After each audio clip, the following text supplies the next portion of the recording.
Hello दोस्तों, स्वागत है आपका आपके पसंदीदा यूट्यूब प्लेटफॉर्म नोट्सबुक आईएएस पे। दोस्तों, आज हम लोग एक नए टॉपिक पर डिस्कशन करने वाले हैं। हालांकि इससे रिलेटेड एक टॉपिक और कुछ दिन पहले आया था। उस पे हम लोगों ने जैसे वो जीव जंतुओं से रिलेटेड था। जैसे कितने जैसे जीव जंतु के स्पीशीज के बारे में अगर पता लगाना था, तो उसमें डीएनए आधारित जो है संख्या काउंट की जा रही थी। वह सबसे मतलब सटीक जानकारी के लिए, या कितना जो जीव था पहले विलुप्त हो गया, उस पे आधार पे किया जाता है। ठीक वैसे ही एक प्रकार का खोज अभी देखने को मिला है इजिप्ट में। अब इजिप्ट आया है, तो आपको, अगर आप तैयारी करने वाले स्टूडेंट हैं, तो आपके दिमाग में अगर इजिप्ट कहीं दिखा, तो दिखते हुए आपका आ जाना चाहिए कि इजिप्ट में पहला कि कॉप, कौन सा कॉप यहाँ पे हुआ था, एंड कॉन्फ्रेंस ऑफ पार्टीज। अब कॉन्फ्रेंस ऑफ पार्टीज तीन तरह का होता है। एक यूएनएफसीसीसी का होता है, एक यूएनएसएसडी का होता है, और एक साथ ही साथ किसका होता है, तो आप देखते हैं कम्बैक्ट एंड क्लाइमेट जो चेंज है, क्लाइमेट चेंज कर रहे हैं, बायोडाइवर्सिटी जो है उससे रिलेटेड होता है। ठीक है, मतलब जैव विविधता से रिलेटेड, साथ ही साथ जो है जलवायु परिवर्तन से रिलेटेड, और मरुस्थलीकरण जो है उससे रिलेटेड। इन तीन चीजों का कॉप होता है, जिसमें से जो जलवायु परिवर्तन वाला जो कॉप होता है, कॉन्फ्रेंस ऑन पार्टी जो होता है, वो प्रत्येक वर्ष होता है। अब मैं चूंकि स्टैटिक वे फॉरवर्ड में बता रहा हूँ, वास्तव में इसका बैकग्राउंड कुछ अलग है, मतलब कुछ और भी है। इसमें आपको समझना पड़ेगा कॉप होता क्या, जो लोग पहली बार पढ़ रहे होंगे। यानी कॉन्फ्रेंस ऑफ पार्टीज होता क्या है, बहुत सारे जो सदस्य जो होते हैं मिलते हैं, कैसे होता है, कैसे वार्ता होती है, ठीक है, कैसे समन्वय किया जाता है उसका, कैसे मिटिगेशन से या एडॉप्शन से रिलेटेड कैसे सारी चीजें चर्चाएं होती हैं। ये सब चीजों के बारे में हम लोगों ने ऑलरेडी पहले पढ़ चुके हैं हम लोग। ठीक है, तो यह आते ही पहले आपके ध्यान में आ जाना चाहिए कि कौन सा इजिप्ट में कौन सा कॉप हुआ था, यूएनएफसीसीसी का। उसके साथ ही इस कॉप में कौन कौन से महत्वपूर्ण फैसले लिए गए। साथ ही साथ आपको ये याद आ जाना चाहिए कि इजिप्ट जो है किस जो है कॉन्टिनेंट में पड़ता है, यानी कौन से महाद्वीप में पड़ता है। उसके साथ ही अगर अगर जियोग्राफिकल रूप से अगर देखें, तो पॉलिटिकल रूप से अगर आपको देखना चाहें, तो इसके कौन कौन से देशों के साथ सीमा साझा यह करता है इजिप्ट, यह आपको याद होना चाहिए। कौन कौन सी इसकी नदियां हैं, और इसका समुद्री जो लगाव है या जल से जो लगाव है वह किस किस ओर है, ये भी आपको याद होना चाहिए। यहाँ का जलवायु कैसा है, ये भी आपको याद होना चाहिए। ठीक है, जिसके तहत आप मैप से तैयार कर सकते हैं ये सारी चीजें। ठीक है, तो इजिप्ट में अभी हाल ही में आपने देखा कि चर्चा में भी रहा बहुत समय से, और इजिप्ट जो है हिस्सा भी बन चुका है ब्रिक्स का। ठीक है, इवन ईरान भी बन गया है, इथोपिया भी बन गया है, इंडोनेशिया भी बन गया है। ये सभी देश ब्रिक्स के हिस्से बन गए हैं। लगभग 10 देश जो है अब ब्रिक्स के हिस्से हैं।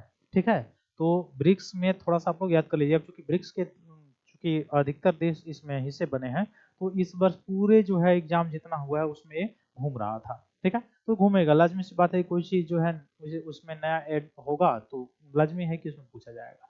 दूसरी चीज अगर बात किया जाए, तो इजिप्ट में आपने देखा होगा कि मिस्र का पिरामिड, यहाँ पे एक सभ्यता विकसित थी। कौन सी? मेसोपोटामिया की सभ्यता। तो यहाँ पे जैसे क्या होता है, जो वहाँ पे लोग जैसे अपने वहाँ भी अलग अलग धर्मों में, अलग अलग संस्कृति में अलग अलग जो है दफनाने या जलाने का, जैसे किसी व्यक्ति की मृत्यु जब हो जाती है, डेथ हो जाती है, तो अलग अलग सिस्टम होता है, अलग अलग प्रक्रियाएं होती हैं। जैसे हिंदू धर्म में क्या किया जाता है कि जलाया जाता है, ठीक वैसे ही आप देखेंगे मुस्लिम धर्म में क्या किया जाता है, दफनाया जाता है। ठीक वैसे पारसी लोग क्या करते हैं, वैसे ही ले जाके छोड़ देते हैं। जैसे महाराष्ट्र में एक जगह है, आपने देखा होगा, वहां पे सुना होगा, पढ़ा होगा।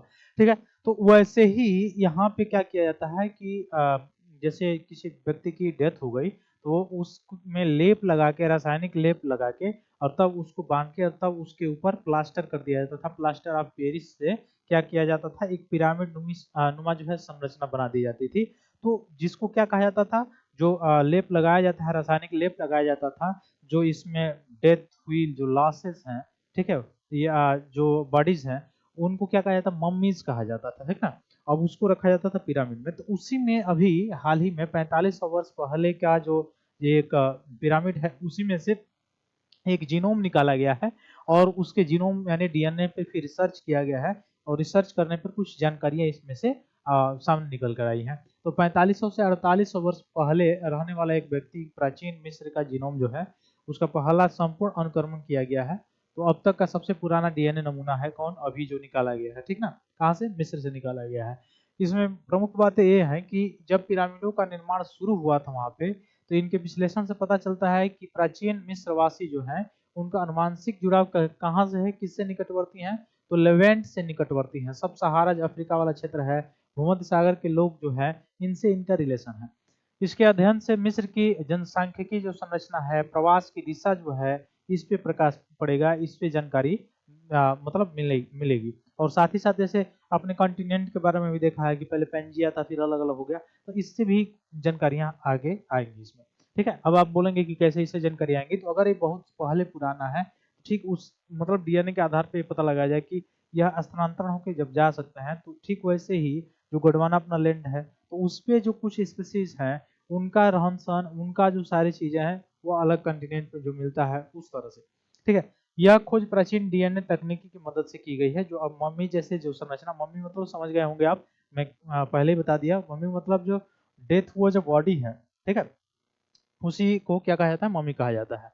तो इसके संरक्षित अवशेषों से जीनोम निकाला गया है, और निकालने के बाद तब उस पर रिसर्च किया गया है। ठीक ना, तो जिसमें आप याद रखेंगे न्यूक्लियर और माइटोकॉन्ड्रियल डीएनए शामिल होता है। अब माइटोकॉन्ड्रियल डीएनए क्या होता है, तो माइटोकॉन्ड्रिया आपको पता होगा कि कोशिका का पावर हाउस कहा जाता है उसको। अब कोशिका का पावर हाउस क्यों कहा जाता है, क्योंकि जो maximum number of the energy है शरीर की, कोशिका की, वह संचित होती है एटीपी के रूप में, एडिनोसिन ट्राइफॉस्फेट के रूप में। कहाँ पे, माइटोकॉन्ड्रिया में।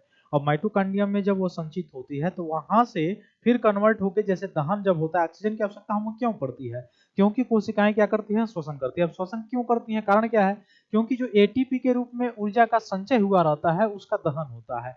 जब ऑक्सीजन से वो क्रिया करता है, तो ऑक्सीजन का मतलब जलना, दहन होना, तो वह कन्वर्ट हो जाता है किसमें, एडीपी में, और तब हम लोग उसको यूज कर पाते हैं। हमारी जितने भी मांसपेशियां हैं या जो भी शरीर के अंग हैं, वो यूज कर पाते हैं, उनको जो एनर्जी चाहिए वो मिल पाता है।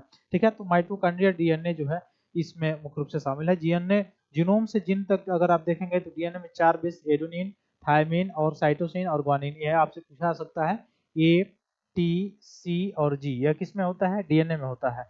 और आरएनए में अगर आप देखेंगे, तो इसमें से एक जो होता है वो चेंज हो जाता है। आप कमेंट बॉक्स में बताइए क्या चेंज हो जाता है, ए, टी, सी, जी, और उसके जगह पे जो चेंज होता है, उसके जगह पर यू आ जाता है। अब बताइएगा आप जरूर कमेंट बॉक्स में कि किसके जगह पे चेंज होकर यू आ जाता है। ठीक है, ठीक है, तो ये सारी चीजें यहाँ। अब जीनोम कहाँ पाया जाता है, तो यूकैरियोटिक जो जीव होते हैं, मनुष्य हो गए या स्तनधारी पेड़ पौधे कवक जो भी हैं, जिनमें बहुकोशिकीय जो जीव हैं, ठीक है, उसके रूप में पाया जाता है। अधिकांश जीनोम एक झिल्लीबद्ध संरचना के भीतर समाहित होता है, जिसके क्या कहा जाता है, नाभिक कहा जाता है। ठीक ना, ये सभी बायोलॉजी में पढ़े होंगे आप लोग।